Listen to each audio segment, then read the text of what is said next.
The 70 years during with Russia was known as the Soviet Union were frightening.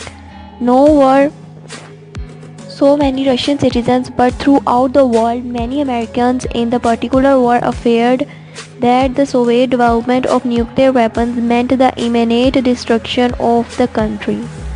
Luckily, the Cold War as we knew it is over. The Russia itself is a much different place. Yet when you consider what the Soviet government was doing in secret, it becomes clear that we had every reason to be nervous. The long-running arms race between the Soviet Union and the United States throughout the Cold War has been well documented. For many frightening years in the 20th century, two of the world's greatest superpowers competed for nuclear support. Yet what many people do not know is that Soviet development of nuclear weapon began as clearly as 1942 while World War II was still ongoing and before the infamous bomb begins in Japan. Even fewer likely know how far the Soviet Union actually went.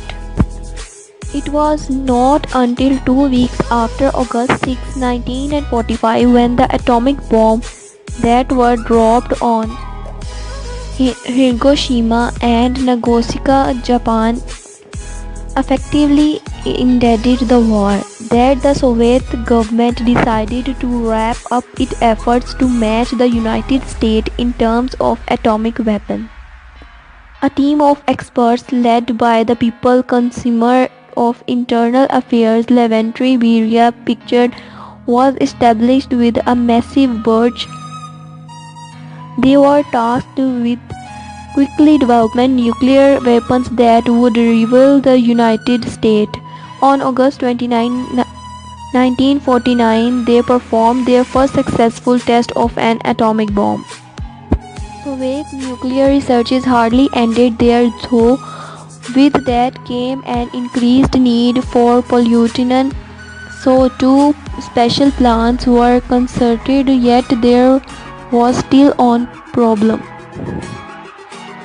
Both of these were above ground. What would happen if they were attracted?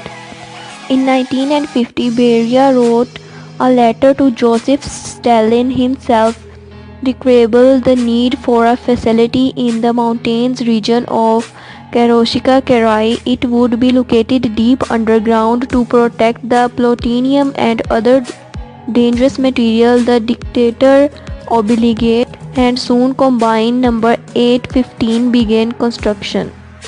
The Soviet government relied on cheap miners and other laborers, even prisoners from around the taiga, to complete the project in the mountains bordering the Yenisei River. Just a year into the construction of the facility, close to 30,000 people had already worked on it. For 20 years and 24 hours each day, 7 days per week, workers tirelessly pushed deeper and deeper into the mountain's surface, their goal to eventually reach a depth of 200 to 230 meters or roughly 656 to 754 feet. In the middle of mountain, a massive 72 meter to 36 foot camera was built to monitor the project. Even with this construction oversight, though the construction continued for several years, it was not until 1956 that tunnels for transportation were created. Finally, by August 28, 1958, almost exactly 8 years after the project was started, combined number 815 was operational. Although it was renamed the Mining and Chemical Combine, located deep in the Siberian mountain, its sole purpose was to produce plutonium. For many years, while crowded, the scary weapons-grade plutonium was shaped into nuclear warheads capable for mass destruction. But for many around the world, especially the Soviet Union rival, the United States, it would have seemed like a nightmare. Even without the weapons being built inside, the facility itself was quite an impressive feat of engineering. The mountain was protected by a 200-meter layers for granite and could have withstood a nuclear blast. The mining and chemical combine even fitted a real railway that worked similarly to a New York City subway, except it was used more for transporting materials throughout the plant than people.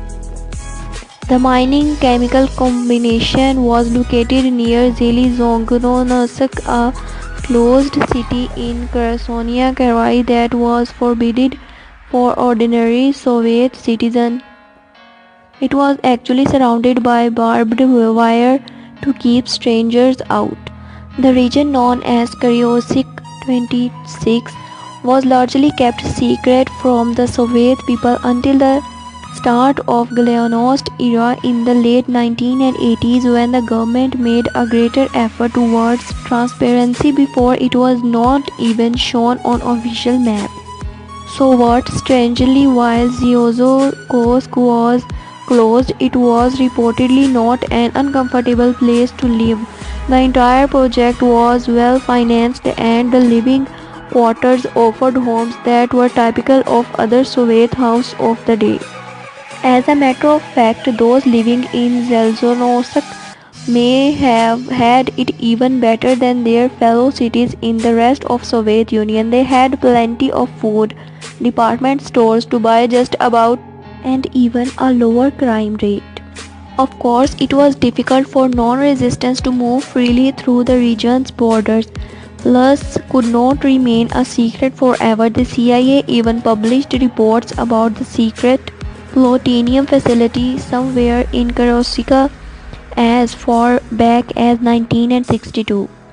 While American intelligence regarding such a facility was certainly correct, the exact location of the mining and chemical combine remained as mystery. In April 2010, with Cold War effectively over, the project was finally permanently shuttered. Now that dust and settled, you can look at the mining and chemical combination as the extraordinary feat of human ingenuity as it was. It may have been intended for unsavory purpose, but that does not change the inventiveness involved. It's amazing that this project went no so far long that by the time it was revealed, it was no longer a viable threat, it was a relief.